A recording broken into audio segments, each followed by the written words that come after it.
Donc Michel Doublon, qui est judoka, mais qui est aussi conseiller technique de la Fédération française de judo et disciplines associées, qui est référent laïcité et respect des valeurs républicaines au sein de la FFJDA.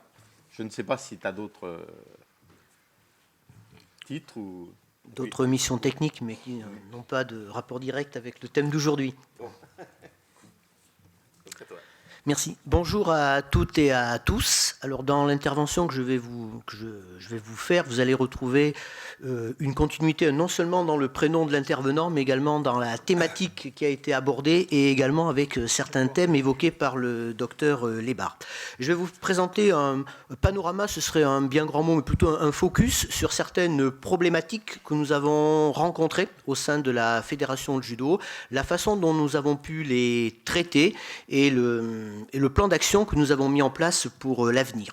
Alors, première précision, il s'agit de la Fédération française de judo, jiu-jitsu, kendo et disciplines associées, c'est-à-dire qu'au-delà du sport qui est très médiatisé comme le judo, il y a d'autres disciplines qu'on pourrait qualifier de qui sont en termes statistiques moins importantes, mais qui sont parfois plus récentes, plus émergentes, et c'est vrai que dans ces disciplines émergentes, on a parfois beaucoup plus de problématiques qui sont soulevées, de problèmes à régler par rapport aux populations, au public pratiquant.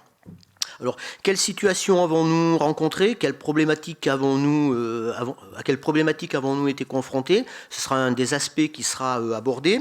Quelles solutions nous avons trouvées à la fois dans les textes, en se référant à nos textes fédéraux, aux textes officiels, au code du sport, à la loi, et également dans le dialogue, et puis quelles solutions sur du plus long terme, du moyen terme ou du long terme, nous avons déjà acté et nous envisageons d'acter.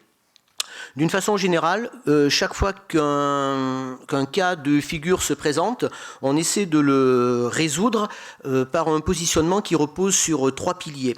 Le premier pilier, c'est la vigilance. Il faut bien sûr détecter les signes d'alerte, savoir être réactif, et on cherche à développer parmi tous nos acteurs la culture de la vigilance. Il y a vraiment une démarche d'acculturation à cette vigilance. Le deuxième point, c'est la bienveillance. On pourrait dire que c'est le point opposé, en même temps complémentaire de la vigilance. Il ne faut pas simplement être dans une démarche de suspicion, de recherche de problèmes. Il faut être aussi dans une démarche de solutionnement et de dialogue, d'ouverture vers l'écoute d'autrui. Mais pour pouvoir justement équilibrer les deux, la vigilance et la bienveillance, il y a une troisième posture qui est importante, c'est la distanciation. Savoir prendre de la distance, prendre du recul par rapport aux événements, ne pas porter de jugement de valeur, voilà, savoir faire la part entre ce qui est négatif et ce qui est positif pour trouver des solutions finalement consensuelles et bien sûr durables et conformes aux règles, conformes au droit. Je vais aborder 3 situations qui sont de plus en plus récurrentes. Le docteur Lébard tout à l'heure disait que ces situations ont tendance à progresser, à se développer. C'est vrai qu'elles n'existaient pas ou très très peu il y a quelque temps. Elles ont tendance à devenir de plus en plus fréquentes. L'occurrence se développe. La première situation à laquelle ont été confrontés de nombreux, ça reste minoritaire dans l'ensemble, mais c'est très fort quand même, des clubs du judo, c'est le refus d'un jeune, ça concernait des mineurs à chaque fois, de saluer son éducateur parce qu'on lui a appris qu'on ne s'inclinait que devant le prophète. Donc, dans ces cas-là, la première chose qu'on a eue, ça a été la bienveillance, de rechercher une solution dans le dialogue. Le dialogue, alors pas simplement avec le jeune, pas un dialogue entre l'éducateur et le jeune, mais un dialogue aussi avec les parents, pour expliquer finalement la différence entre s'incliner pour une raison religieuse, qui est révérencieuse, et s'incliner parce que c'est finalement un geste technique qui fait partie de la culture du combat. Pour ceux qui ne connaissent pas trop l'activité, au judo, comme dans tous les arts martiaux, on salue au début du cours, à la fin du cours, avant le combat, après le combat, au début de l'exercice, à la fin de l'exercice. C'est simplement une marque pour montrer qu'on est prêt à faire un exercice, à le partager avec son partenaire ou son adversaire et qu'on clôt la période après. Donc on a vraiment cherché à le présenter comme un geste technique, voilà, qui n'avait pas de vocation idéologique ou hiérarchique. Et ce que l'on a fait aussi parfois dans la démarche de dialogue, c'est pour inciter finalement les familles à changer leur comportement, à s'incliner un petit peu moins ou un petit peu moins longtemps. On a cherché à édulcorer un petit peu dans un premier temps le geste pour que les personnes qui le refusaient puissent se l'approprier progressivement. Notre distanciation ensuite, ça a été là de bâtir un argumentaire finalement sur l'explication technique du geste pour qu'elle puisse être partagée par tous les clubs, par tous les éducateurs, au-delà bien sûr de la problématique religieuse. L'explicitation technique du geste.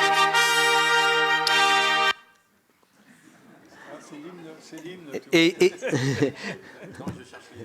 c'est pas grave, c'est pas grave. Et sur ce point, la posture de vigilance, c'est bien sûr de surveiller la mise en œuvre des préconisations qui ont été faites, et notamment lorsqu'on a le refus de saluer une enseignante, une éducatrice. Là, on n'est plus sur un problème de laïcité, finalement, on est sur un problème peut-être de sexisme. On a aussi un autre moyen d'action. Deuxième situation à laquelle on a été confronté assez souvent ces derniers temps, c'est le port du hijab, donc du voile, un peu pour une combattante, parce que c'est autorisé par la Fédération internationale. Donc ce cas a été évoqué tout à l'heure. En judo, en jiu-jitsu, les fédérations internationales autorisent le port du hijab. Et c'est écrit noir sur blanc, le port du hijab est autorisé pour les féminines. Donc c'est bien une dérogation à motif religieux, puisqu'elle n'est que pour les féminines, c'est pas autorisé pour les masculins, et c'est que le hijab, c'est pas la kippa ou autre chose. Donc il y a vraiment un positionnement très net à l'international. Bien entendu, là, la posture en France, c'est la vigilance. Nous, cette règle ne s'applique pas. Les règles internationales, on l'a dit, ça a été dit tout à l'heure, ne s'appliquent pas sur le territoire français. On a une réglementation propre. À l'origine, la réglementation interdisait le port d'un couvre-chef pour des raisons de sécurité, pour des raisons d'hygiène et d'équité de la pratique. Mais aujourd'hui vient s'ajouter cette notion de neutralité. La bienveillance consiste ici à laisser des zones où effectivement le port du hijab peut être autorisé. Quand on n'est pas en compétition, peut-être qu'à l'entraînement, s'il n'y a pas de réglementation contraire, il peut être appliqué, mais de plus en plus, les clubs essayent d'avoir un règlement intérieur qui s'aligne sur le règlement national pour limiter ces possibilités de port de cet équipement. Et notre posture de distanciation ici a été de rappeler finalement que ce n'est pas le port du hijab qui est interdit, mais c'est le port de tout couvre-chef, que ce soit une kippa, un béret basque ou un bonnet breton ou autre chose. Donc, et c'est pas que pour les féminines, c'est pour tout le monde. Juste pour illustrer cette problématique, on a été confronté sur le dernier championnat de France de jiu-jitsu à une jeune fille qui portait le hijab dans la confédération de jiu-jitsu brésilien et qui avait été exclue de l'équipe de France justement pour avoir porté ce hijab. Et elle a participé au championnat de France de jiu-jitsu au sein de la fédération de judo, puisqu'il y a la possibilité de doubler les compétitions. Elle a combattu sans voile tout à fait logiquement. Elle a gagné le championnat. Et au moment du podium, elle s'est présentée sur le podium avec un hijab qui était dissimulé, puisqu'il était un petit peu en arrière de la tête. C'était assez discret, mais il y était. Malheureusement, les officiels ne l'ont pas repéré. Donc elle est montée sur la première marche du podium avec son hijab, entourée des deux officiels au moment où on lui délivrait le titre de champion de France, qui est délivré, bien sûr, comme le disait nos collègues de l'athlétisme, par délégation de service public. Et bien sûr, ça a été instrumentalisé, poste sur les réseaux sociaux avec un commentaire. Pourquoi la Confédération de Jiu-Jitsu brésilien interdit le port du hijab et pourquoi la Fédération de judo l'autorise? Bien entendu, la Fédération de judo ne l'autorise pas. Il a fallu faire une mise au point. Et là, on a rédigé finalement une note pour expliquer que ce port du hijab n'est pas autorisé, ni sur les compétitions qui délivrent un titre officiel, ni en équipe de France, forcément. Et la troisième situation à laquelle on est de plus en plus confronté, c'est la prière collective qui se fait dans un espace commun partagé, un vestiaire ou une chambre, parce que finalement la majorité de ceux qui occupent cet espace ont la même idéologie, la même confession, et forcément c'est au détriment des des 1 ou 2 qui ne partagent pas cette conviction et qui finalement se voient imposer une pratique religieuse sans l'avoir eux-mêmes choisie. Donc la posture de vigilance, on explique bien sûr que c'est impossible d'imposer une pratique religieuse dans un espace qui n'est pas affecté à ça, enfin l'un et l'autre ne sont pas possibles, et on cherche aussi à toujours pareil, à convaincre avec cette distanciation. L'idée, c'est que quand on est... Là, c'est toujours des mineurs qui sont concernés. Quand on est dans un stage sportif avec accueil de mineurs, il y a un projet collectif qui doit être partagé. Un projet de vivre ensemble. Donc, vivre ensemble, c'est certes pour pouvoir choisir son expression religieuse si on le veut, mais en tout cas, il ne doit pas nuire aux uns et aux autres. On doit être dans le respect de cette mixité et de ce vivre ensemble.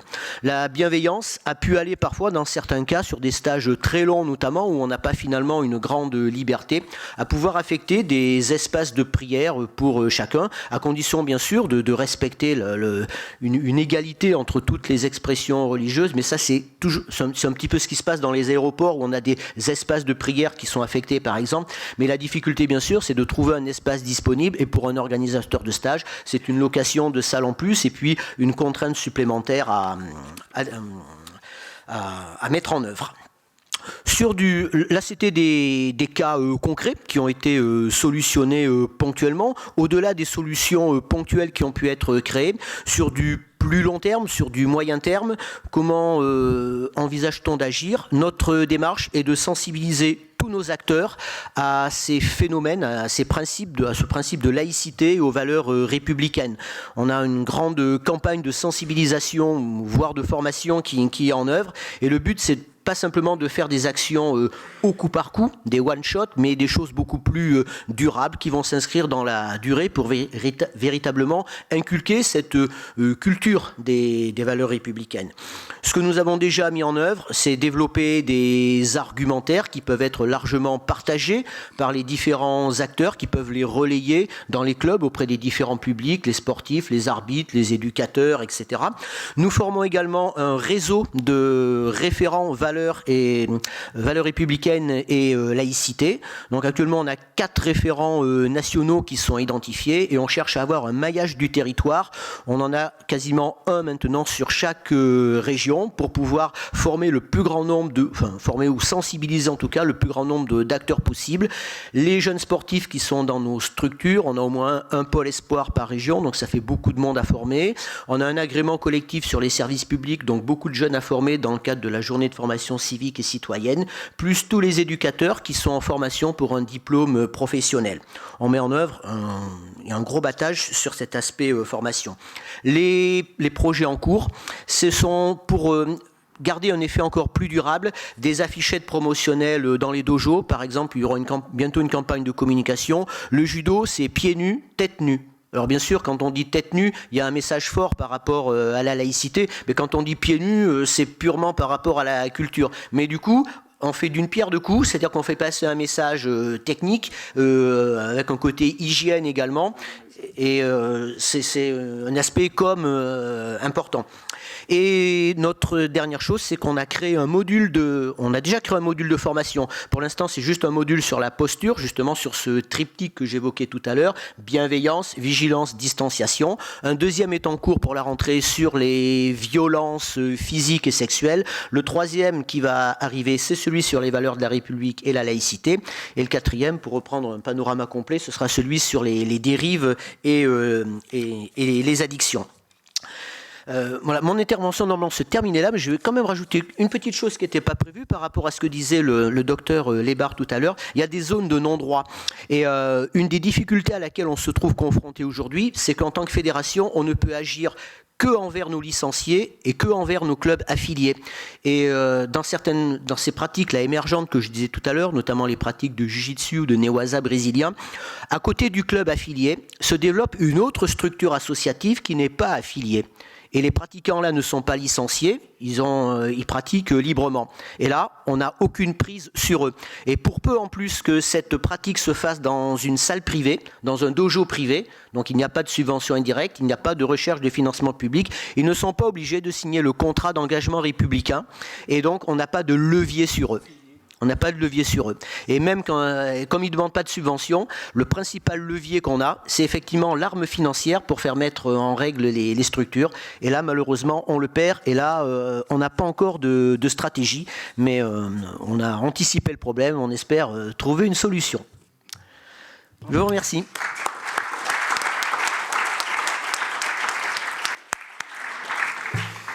Bien, ben merci Michel également. Et donc maintenant, vous avez la parole pour poser les questions. Non? Bon, bah, je vais lancer une première question, comme ça, après ça partira. Quand on est arbitre, que ce soit, bon, surtout en judo par exemple, on a quand même un pouvoir important. On peut interdire à un judoka de pratiquer le combat si, pour une raison ou pour une autre, il n'a pas la tenue adéquate, il n'a pas ceci, il n'a pas cela. Mais il arrive que certains arbitres ont un peu peur du retour de bâton. Est-ce que la Fédé est derrière ces arbitres qui, eux, font respecter exactement les règlements? Oui, alors c'est une vraie problématique. Alors je vais répondre par un exemple concret puisque j'ai aussi comme mission la formation des arbitres sur le jiu-jitsu. On avait le championnat de France il y a la semaine dernière et dans le briefing qui commençait l'arbitrage, je posais à tous les arbitres quel est le premier devoir d'un arbitre. Alors, c'est d'arbitrer juste, de donner les règles. Je dis non. Le premier devoir d'un arbitre, c'est ce que disait le médecin tout à l'heure, c'est d'assurer l'intégrité physique des combattants et la sécurité de la pratique. Ça, c'est le premier devoir. Si on n'est pas en sécurité, il ne peut rien avoir. Le deuxième devoir, c'est d'assurer les règles d'ordre public, et notamment le respect des principes de laïcité, les règles finalement du code du sport, les règles de l'État, avant d'assurer les règles fédérales. Et le troisième aspect, c'était d'assurer les règles fédérales, l'équité, le règlement sportif. Si on n'a pas les deux premiers critères, c'est comme les deux premières marches de l'escalier. Si on les monte mal, ça va être plus difficile de monter les suivantes. Donc du coup, les arbitres sont vraiment formés. Et la semaine, dans 15 jours, on a un stage, par exemple, national avec les arbitres, où on aura deux aspects qui seront évoqués. Un qui est obligatoire par le Code de la sécurité publique, c'est pas le recyclage, mais la sensibilisation aux gestes d'urgence et de premier secours. Et ils auront également une session au niveau 3, valeurs de la République et laïcité, pour être justement sensibilisés sur toutes ces problématiques, comment les déceler, comment agir, et savoir aussi qu'ils sont protégés, puisque eux aussi participent à une mission de service public. Oui, merci. Mais justement, moi, il y a une chose qui m'a toujours étonné, c'est ce que tu as dit tout à l'heure, c'est qu'il y a des judokates qui ont pu faire le combat avec un hijab. Moi, j'avoue que j'y décèle un certain danger quand même. Et sur certaines prises, il peut y avoir quand même certains problèmes. Alors, l'argument de la fédération, l'argument de ces personnes, c'est de dire mais c'est pas dangereux puisque la fédération internationale l'autorise. Pourquoi ce serait dangereux à l'international et pourquoi ce serait pas dangereux à l'international et dangereux en France? En plus, l'équipement vestimentaire aujourd'hui, il est profilé justement pour éviter la notion de. Je crois que la notion de danger, malheureusement, on ne peut plus beaucoup s'appuyer dessus, comme la notion d'hygiène. La valeur sur laquelle on peut s'appuyer, c'est l'équité sportive. L'équipement, il doit être le même pour tout le monde. Si on admet le hijab, il faut admettre la kippa, il faut admettre le béret basque, il faut admettre le bonnet breton, etc. Donc ça on peut pas. Et quand on fait du judo, on a un kimono, on a une ceinture et c'est tout. Voilà, on peut avoir des protections. Voilà, mais on n'a pas de piercing, on n'a pas de hijab, on n'a pas de chaussettes. On respecte l'équipement. Quand on est à la piscine, c'est un maillot de bain. On n'a pas autre chose. Voilà. Non, mais en compétition en tout cas. En compétition, c'est très très clair. Voilà. Là-dessus, on ne peut pas transiger. L'avantage de la compétition, c'est qu'elle est normée, c'est qu'elle est réglementée, et c'est une réglementation qui est ciblée sur l'activité. Donc on peut réellement la cibler sur l'activité. Tout équipement qui n'est pas nécessaire à l'activité ou qui amène une différence de traitement entre les personnes n'a pas lieu d'être. Les fédérations elles doivent agir là-dessus. Bien, merci. Tu as quelque chose à rajouter? Non, pas là-dessus.